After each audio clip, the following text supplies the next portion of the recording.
Imagine you're handed an invisible ruler the moment you're born. No instructions, no questions, just a silent expectation. Measure yourself. At first, it seems simple enough. As children, we soak in the messages around us, like sponges. Be smart, be pretty, win the game, get the gold star. Little rewards, little punishments. And so, without ever really choosing, many of us start measuring our worth by external markers: money, popularity, appearance, status, grades, followers, milestones flashing by, each one achieved, acquired, won, while you quietly wonder if you're falling behind. It feels natural because it's everywhere. Society is built to showcase the measurable: awards on shelves, likes on posts, job titles in bold letters. Even casual conversations turn into scorecards. What do you do? Where did you go to school? Are you seeing anyone? And in tiny ways, we start to believe, my worth is what I can prove. My worth is what I can display. My worth is what other people admire. But here's the cruel trick: external markers are moving targets. Every achievement becomes yesterday's news. Every compliment fades into white noise. Every financial milestone demands a new, higher one. It's a game that subtly shifts the finish line every time you get close. Even worse, the right measurements can change depending on who you're around. In one room, you're valued for your ambition. In another, you're too aggressive. In one circle, your looks bring you admiration. In another, envy. You're winning one moment, losing the next, without changing a single thing about yourself. At some point, and maybe you're already feeling it, the system starts to wear thin. You reach a milestone you thought would change everything, and instead feel a strange emptiness. Or you watch someone else win at the game, and realize it didn't save them from loneliness, anxiety, or self-doubt either. What if, all along, you've been using the wrong ruler? At first, it feels harmless. You work hard, you achieve something, people clap, you feel good. Simple cause and effect, right? But external validation is a little more complicated than that. Over time, it starts to seep into places you don't expect. Imagine a person winning a small trophy. They smile. Next scene, a slightly bigger trophy, bigger smile. Next, no trophy, and the figure frowns, confused. That's the trap. You slowly start needing the gold stars just to feel okay. What once was a celebration becomes a requirement. And what happens when life gets quiet? When applause stops, you might find yourself doubting your value altogether. External validation creates what psychologists call a contingent self-esteem. It's the kind of self-worth that's glued to outcomes. If you succeed today, you're worthy. If you fail tomorrow, you're worthless. It's exhausting. It's unstable. And worst of all, it disconnects you from yourself.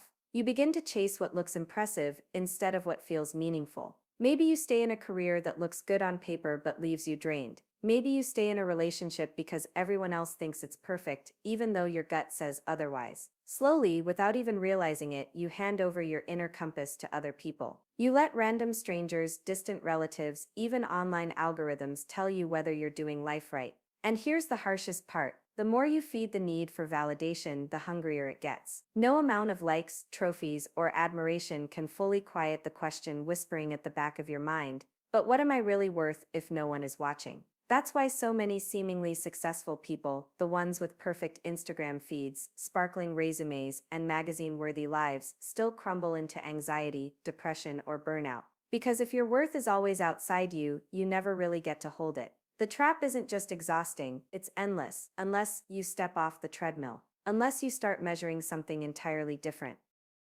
If the old measurements are broken, what should we use instead? Imagine tossing away the invisible ruler.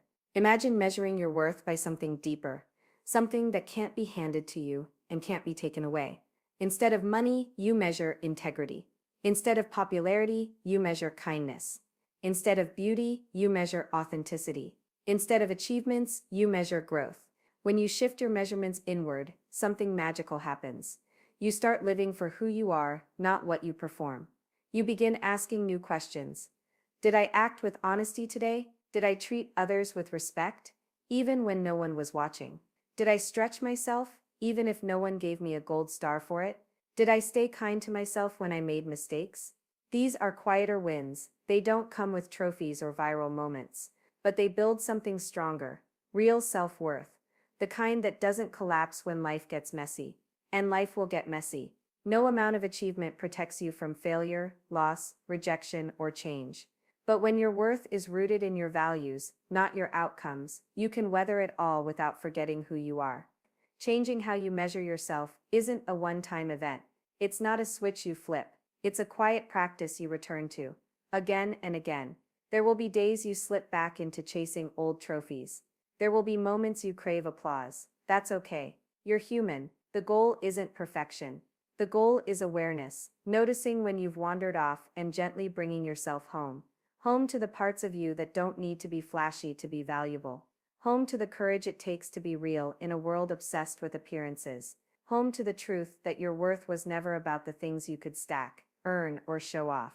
It was always about the light inside you. The one that stays, even when the crowd goes quiet.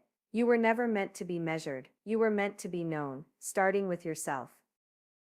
Rebuilding how you see yourself takes time and compassion. If you spent years tying your worth to trophies, approval, and success, it's not because you were foolish or shallow. You were simply following the rules the world handed you. You were surviving the best way you knew how. But survival isn't the same as living. And chasing external worth is a race with no finish line. Real self-worth, the kind you carry inside, the kind no one can take away, doesn't come from performing perfectly. It comes from knowing yourself. It comes from choosing yourself, even when the world's applause is silent. It sounds simple, but it's one of the bravest things you can do. To step away from the race. To sit with yourself in the quiet. To say, I am enough because I exist. I am worthy because I breathe. You'll still have ambitions. You'll still set goals. You'll still work toward dreams. And that's beautiful. But the difference is, your dreams will no longer be proof of your worth. They'll be expressions of your spirit, extensions of your joy, not cages you build to earn love. Imagine living like that.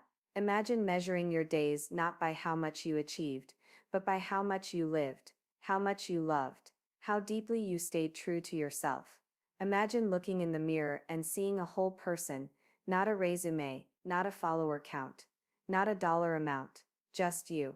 Enough, as you are. There's nothing wrong with celebrating successes. There's nothing wrong with enjoying recognition. But your worth was never supposed to be a competition. It was never supposed to hang on the opinions of people who barely know you. You don't have to win a race you didn't sign up for. You don't have to prove your right to exist. You're already here, already worthy, already enough. Maybe the real question isn't whether you're measuring your worth by the wrong things. Maybe it's whether you needed to be measured at all.